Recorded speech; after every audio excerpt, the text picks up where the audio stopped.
Prestige, o segredo enterrado. A mulher que desenterrou um império. Cena inicial. Imagens aéreas de paisagens áridas e antigas ruínas persas. Música tensa e misteriosa começa a tocar. Narrador, voz profunda e envolvente. Em 1647, arqueólogos no que hoje é o Irã fizeram uma descoberta que os deixou fisicamente doentes. Um esqueleto feminino, enterrado completamente ereto em uma cova estreita, as mãos ainda amarradas com cordas em decomposição. Mas isso não é o pior. Essa mulher era uma de milhares que sofreram a punição mais horripilante do Império Safávida, ser enterrada viva por adultério. E o que vai te chocar ainda mais? Enquanto mulheres infiéis enfrentavam essa morte terrível, homens que cometiam o mesmo crime saíam ilesos.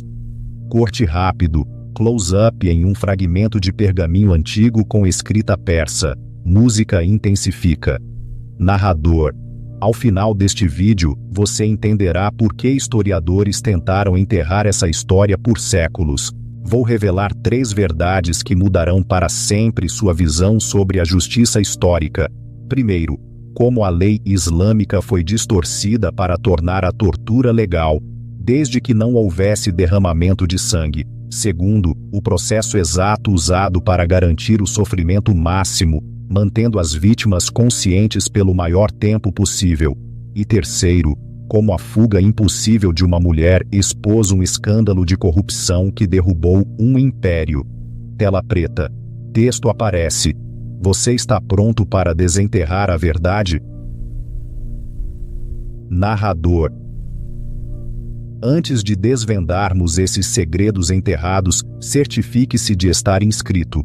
O que estou prestes a mostrar foi escondido em arquivos persas por 400 anos.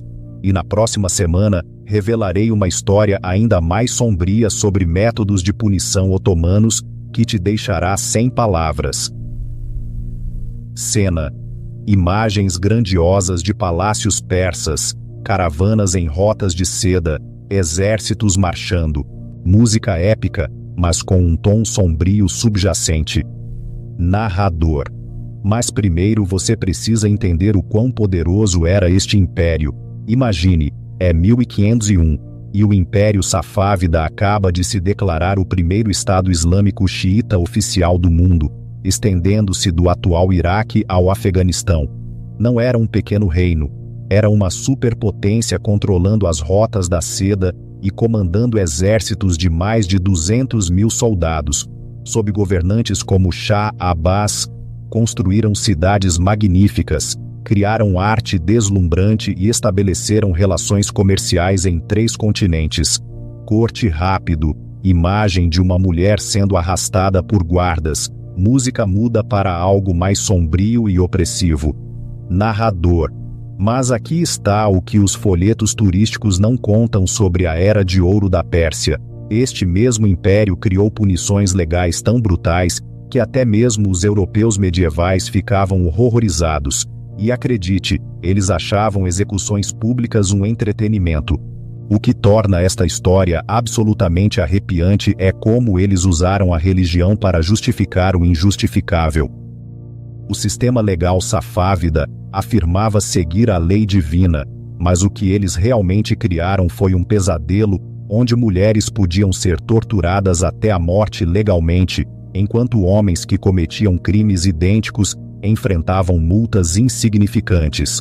Close-up, olhos arregalados de alguém ouvindo a história. Música cria suspense. Narrador. Você provavelmente está pensando, ok, isso foi há 400 anos, por que isso importa agora? É por isso, entender como interpretações extremas da lei religiosa criaram violência de gênero, sancionada pelo Estado, nos ajuda a reconhecer os mesmos padrões acontecendo em nosso mundo hoje. Mas aqui está o que ninguém te conta sobre essas injustiças históricas. Elas não aconteceram apenas em um passado distante. O último caso registrado de sepultamento vivo por adultério nos territórios safávidas ocorreu em 1694. Isso é mais perto da Revolução Americana do que da Idade Média. Corte rápido. Imagem de uma cova sendo cavada. Som de terra caindo. Narrador. A pior punição não era a morte, era como elas morriam, e o método era tão calculado, tão deliberadamente projetado para a tortura psicológica máxima, que até os executores às vezes se recusavam a realizá-lo. Mas antes que eu revele os detalhes horríveis, você precisa entender que isso não era crueldade aleatória. Cena: multidão em uma praça pública em Isfahan, 17º século. Tambores batem ritmicamente. Um homem com um manto religioso observa com um olhar severo. Música tensa e crescente. Narrador. Imagine-se em Isfahan no século 17. Os tambores estão batendo na praça pública. A multidão está impaciente porque sabem o que está por vir. Uma mulher acusada de adultério está prestes a enfrentar a justiça. Estilo Safávida. É exatamente assim que acontecia, documentado pelo viajante francês Jean Chardin, que testemunhou múltiplas execuções. Cena: uma cova estreita e vertical sendo cavada. A mulher, Golar, é levada à força. Música se torna mais opressiva. Narrador. Primeiro eles cavam uma cova, apenas larga o suficiente para um corpo humano. Mas aqui está a parte retorcida. É perfeitamente vertical. A mulher não pode sentar, não pode deitar, não pode se mover. Ela é forçada a ficar em pé, enquanto a terra é lentamente enfiada em suas pernas. Mas aqui está o que os livros de história não te contam. Eles não a enterram de uma vez. O processo leva horas. Terra até os joelhos, depois uma pausa. A multidão vaia, mais terra até a cintura. Outra pausa. Eles querem que ela sinta cada grão de terra roubando seu fôlego. Som. Gritos abafados e soluços. Música atinge um pico de tensão. Narrador. O mercador italiano Pietro della Valle registrou os sons. Os gritos param não quando elas morrem, mas quando a terra alcança suas bocas. A terra continua subindo. Peito, pescoço, queixo. Apenas a cabeça permanece acima do solo, ofegando por um ar que se torna cada vez mais difícil de encontrar, enquanto a terra comprimida esmaga sua caixa torácica. Corte rápido, imagens de raios X de esqueletos, mostrando marcas de arranhões nas paredes da cova. Música sinistra. Narrador. Análises forenses modernas desses esqueletos revelam algo ainda mais horripilante. Marcas de arranhões nas paredes da cova. Essas mulheres arranhavam a terra com as unhas até quebrassem. Alguns esqueletos mostram evidências de sobrevivência por até 6 horas após o início do sepultamento. Mas é aqui que a coisa fica absolutamente impensável. Close-up. Um pergaminho com anotações de um médico alemão. Música de suspense. Narrador. O médico alemão Engelbert Kaempfer documentou que às vezes forneciam pequenas quantidades de água para prolongar o sofrimento. Eles temiam que a mulher morresse rápido demais, escreveu ele, antes de aprender o arrependimento adequado. O método era tão brutal que vários embaixadores europeus reclamaram formalmente a Shah Abbas I, chamando-o de um ultraje à dignidade humana que envergonha até os observadores mais endurecidos. Tela preta. Texto. Como a lei permitia tal horror? Narrador. Agora você deve estar se perguntando, como qualquer sistema legal poderia justificar esse nível de crueldade? Como as autoridades religiosas poderiam alegar aprovação divina para tal tortura? A resposta reside em uma interpretação distorcida da lei islâmica, tão calculada, tão deliberadamente manipulada, que revela o verdadeiro gênio do mal institucionalizado. Porque isso não era crueldade aleatória, havia uma brecha legal que tornava tudo perfeitamente legal. E é isso que torna esta história verdadeiramente aterrorizante. Cena: uma sala de tribunal safávida. Um cade, juiz religioso, com um olhar severo. Música com um tom de mistério legal. Narrador. Aqui está a genialidade legal que tornou esse pesadelo possível. E isso vai fazer você questionar tudo o que pensa saber sobre a lei religiosa. A jurisprudência islâmica tradicional tem um princípio chamado la darar wa la dirar, não causar dano nem ser prejudicado. Ela também proíbe estritamente o derramamento de sangue desnecessário. Então, como os juízes safávidas justificavam enterrar mulheres vivas, chamando isso de misericordioso, eles encontraram a brecha. Nenhum sangue é derramado durante o sepultamento vivo. Close up. Um registro judicial antigo. Música de suspense aumenta. Narrador. Imagine-se como um cadi, um juiz religioso na Pérsia de 1650. Uma mulher é acusada de adultério. Sob a lei islâmica clássica, o castigo exige 4 testemunhas masculinas do ato em si. Quase impossível de provar, certo? Mas aqui está o que ninguém te conta sobre os tribunais safávidas. Eles mudaram as regras. Registros judiciais do reinado de Shah Safi revelam uma reinterpretação sistemática dos requisitos de prova. De repente, comportamento suspeito se tornou prova suficiente. Uma mulher vista conversando com um homem que não era seu marido. Uma mulher que sorriu para a pessoa errada. Uma mulher cujo marido simplesmente alegou infidelidade sem provas. Corte rápido.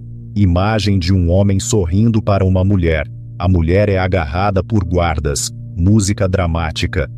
Narrador. Mas aqui está a parte mais retorcida. Enquanto mulheres enfrentavam o sepultamento vivo por adultério, homens que cometiam o mesmo crime recebiam uma multa equivalente a cerca de 30 moedas de prata. Por que essa disparidade massiva? A justificativa oficial, preservada em fátuas do grande Ayatollah Muhammad Baqir Majlisi, afirmava que a fraqueza emocional inerente das mulheres tornava seu adultério um pecado mais grave, que ameaçava a ordem divina da sociedade. O adultério dos homens era meramente um lapso momentâneo de julgamento. Close up. Um pergaminho com a assinatura de um clérigo. Música de desconfiança. Narrador. Mas aqui está o que os livros de história não te contam. Essa interpretação foi completamente inventada pelas autoridades safávidas. Eruditos islâmicos clássicos nunca endossaram tais punições, e autoridades sunitas e xiitas contemporâneas em outras regiões condenaram abertamente a prática. Correspondências vazadas entre mulás safávidas revelam o verdadeiro motivo: controle através do terror. Quando as mulheres temem a própria terra, escreveu um juiz, elas se submetem ao seu lugar adequado na ordem de Deus. Gráfico. Mostra um aumento acentuado no número de sepultamentos vivos. Música sombria e alarmante. Narrador. Entre 1620 e 1680, registros judiciais documentam mais de 1.200 sepultamentos vivos por adultério em todo o império. Mas aqui está o pesadelo estatístico. Análises históricas sugerem que menos de 30% dessas mulheres eram realmente culpadas dos crimes de que foram acusadas. A maioria eram vítimas de acusações falsas, disputas familiares ou simples corrupção judicial. O sistema parecia perfeito, legalmente justificado, religiosamente sancionado, absolutamente aterrorizante. Nenhuma mulher poderia sobreviver ao sepultamento vivo para desafiar o sistema. Cena: uma tempestade violenta em Tabriz, 1663. Raios iluminam o céu. Golar, uma jovem mulher, é levada para a cova. Música de suspense e esperança. Narrador. Mas em 1663, uma mulher fez o impossível. Seu nome era Golar, e sua sobrevivência exporia a maior hipocrisia do império. 15 de outubro de 1663. A cidade de Tabriz. Uma tempestade massiva assola há 3 dias, e no caos algo absolutamente impossível está prestes a acontecer. Golar, esposa de um mercador de 23 anos, acaba de ser sentenciada ao sepultamento vivo por supostamente encontrar um cliente homem na ausência de seu marido. Close up. Golar, com determinação nos olhos, mesmo em desespero. Música de resiliência. Narrador. Mas o que os juízes não sabem é que essa mulher passou anos aprendendo secretamente a ler. Ilegal para mulheres na sociedade safávida, e ela conhece seus direitos sob a lei islâmica real. Enquanto eles começam o processo de sepultamento, a tempestade se intensifica. Os executores estão com pressa, tentando terminar antes que os raios tornem as pás de metal perigosas. Em sua pressa, eles compactam a terra muito frouxamente ao redor de seu torso. Cena. Golar, dentro da cova, respira fundo. Água começa a infiltrar-se. Música de engenhosidade e sobrevivência. Narrador. É aqui que a coisa fica incrível. Golar deliberadamente hiperventilou antes do sepultamento, expandindo sua capacidade pulmonar. À medida que a terra se assenta, ela lentamente expira, criando minúsculos bolsos de ar ao redor de seu peito. Mas essa não é nem a parte mais brilhante de seu plano de fuga. Tabriz fica acima de um antigo canate, um canal subterrâneo de água. Os 3 dias de chuva saturaram o solo, e enquanto Golar fica em sua prisão de terra, ela sente algo que ninguém esperava: água infiltrando-se pela terra solta em seus pés. Cena. Golar movendo os pés na lama, criando um espaço. Música de perseverança. Narrador. Por 6 horas, enquanto a multidão se dispersa com a tempestade, ela trabalha seus pés para frente e para trás, criando uma pequena cavidade que se enche de água lamacenta. A terra molhada se torna maleável. Polegada por polegada, ela aumenta o espaço ao redor de suas pernas. Imagem. Uma cova vazia, apenas terra revirada. Música de mistério e alívio. Narrador. A crônica persa, Tadkirat al-Muluk, registra o que aconteceu a seguir. Ao amanhecer, os guardas encontraram apenas um buraco cheio de lama e terra espalhada. A mulher condenada havia desaparecido, como se engolida pela própria tempestade. Cena. Golar, suja mas determinada, se apresenta no tribunal na manhã seguinte. Música de coragem e desafio. Narrador. Mas aqui é onde a história de Golar se torna revolucionária. Ela não foge. Em vez disso, ela se apresenta ao tribunal na manhã seguinte, exigindo um novo julgamento sob a lei islâmica adequada, com as 4 testemunhas necessárias. Os registros judiciais de seu novo julgamento sobreviveram até hoje e são explosivos. Close-up. Documentos judiciais antigos, mostrando acusações falsas e suborno. Música de indignação. Narrador. O caso de Golar expõe que seus acusadores originais não puderam apresentar uma única testemunha de adultério real. Seu marido a acusou puramente para confiscar seu bem-sucedido negócio têxtil. Mas isso não é nada comparado ao que sua investigação revelou sobre os próprios juízes. Registros financeiros do tribunal mostram pagamentos suspeitos de acusadores para funcionários judiciais. A sobrevivência de Golar expôs um esquema de suborno sistemático. Sua fuga foi apenas o começo. O que aconteceu a seguir derrubaria juízes, desencadearia reformas legais e, finalmente, contribuiria para o colapso de todo o sistema safávida, porque às vezes, a recusa de uma pessoa em permanecer enterrada muda tudo. Tela preta. Texto. A verdade que derrubou um império. Narrador. Eu sei que isso está ficando intenso, mas se você ainda está assistindo, você está claramente tão fascinado pelas verdades brutais da história quanto eu. O que estamos prestes a descobrir fica ainda mais chocante. Corrupção governamental maciça, revolução legal e a queda de um império. Certifique-se de estar inscrito, porque na próxima semana vou revelar como o Império Otomano usou uma punição chamada escafismo, que faz o sepultamento vivo parecer misericordioso. Mas primeiro, vamos ver como a sobrevivência de uma mulher derrubou um sistema legal de 200 anos. Cena. Golar em uma sala de audiências apresentando evidências. Juízes e oficiais parecem chocados. Música de triunfo e justiça. Narrador.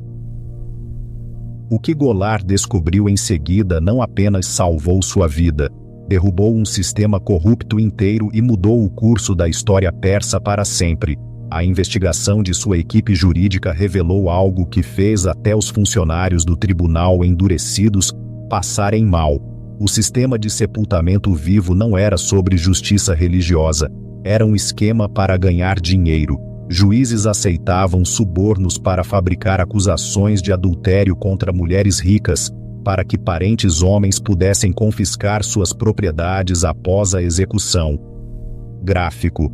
Mostra a porcentagem de acusações de adultério provenientes de familiares. Música de choque e repulsa. Narrador. Registros judiciais de 1663 e 1964 expõem a escala horripilante. Mais de 40% das acusações de adultério vieram de familiares que herdariam a riqueza da mulher condenada. O suborno médio para os juízes era de 500 dirhams de prata, equivalente ao salário anual de um artesão qualificado. Aqui estão os nomes reais dos registros sobreviventes. O juiz Hassan Yazdi recebeu 800 dirhams para condenar Mariam Isfahani, cujo negócio de comércio de seda valia 15.000 dirhams. O juiz Muhammad Shirazi pegou 600 dirhams para ordenar o sepultamento de Fátima Mashhad, cuja família queria controle da propriedade de seu falecido pai. Close-up.